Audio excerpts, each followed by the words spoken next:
Hello and welcome to this week's Food for Thought. It's Mark Lockridge here, the pastor of New Life Fellowship in Letterkenny and Milford Reformed Presbyterian Church. It's good to have you with us. I'm looking at the calendar for March, and it has this verse on it. For where your treasure is, there your heart will be also. We live in a world that constantly tells us that more is better. More money, more success, more comfort, more recognition, more land, more livestock. From an early age, we're taught that our worth is tied to what we achieve and accumulate. But Jesus confronts this thinking head on. He warns us not to store up treasures on earth because they're fragile and fleeting. Moth and rust and robbery can take them. Think about it. Every possession you own is either in the process of breaking down or being replaced. Money loses value. Homes need repair. Fashion trends change. Technology becomes obsolete. Even our own health is not guaranteed. It's not really our wealth, is it? And yet, how often do we anchor our security in these things? How often do we believe the lie that if we just had a little more, we would finally feel safe, satisfied, and significant? Jesus knows that earthly treasure will never be enough for us. And he also knows this, that whatever we treasure most will shape our hearts. So let me ask you, what controls your heart? This verse is a profound insight into human nature. For where your treasure is, there your heart will be also. Notice the order. Jesus doesn't say where your heart is, there your treasure will be. He says exactly the opposite. Where your treasure is, there your heart will be also. Our hearts follow what we invest in.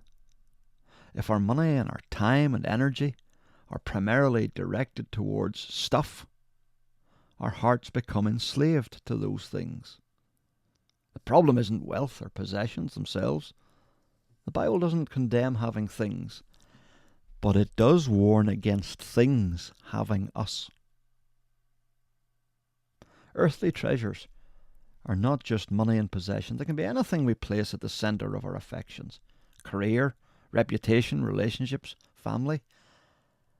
And when something other than God becomes our great treasure, our greatest treasure, we will inevitably be disappointed or restless. And Jesus offers a better way. Instead of pouring our lives into what will eventually fade, he invites us to invest in something eternal, to store up treasures in heaven. What does it mean? Well, it means accepting God's evaluation of things. That the things he says matter are actually the things that matter. And the things that he says don't matter actually don't really matter. Think of all those things you used to collect as a child. Pebbles and sticks and shells. Imagine walking into a bank with bags of those and dropping them down on the counter and hoping to cash them in. Well, we need to hear the divine banker's evaluation of what we invest our lives in. Tragically, many will turn up before God with a collection that they think is valuable, only to hear God say, "I'm sorry, that's worthless here." So what is valuable to God? At the end of the day, the greatest treasure is not something God gives us, but God himself. Jesus is the only possession that can never be taken away. He's the source of ultimate joy and meaning and fulfillment. And if we set our hearts on him, we gain something that far surpasses the temporary riches of this world. So the question is not whether we will treasure something, because we all will. The question is, will we choose a treasure that lasts? If we cling to Christ as our treasure, we will find that our hearts are no longer held captive by the temporary and the fleeting. Instead, we can live in freedom, knowing that we already have the greatest wealth imaginable. So let me ask you again as we finish. What controls your heart? What treasure have you it set on? For where your treasure is, there your heart will be also. Thanks for listening.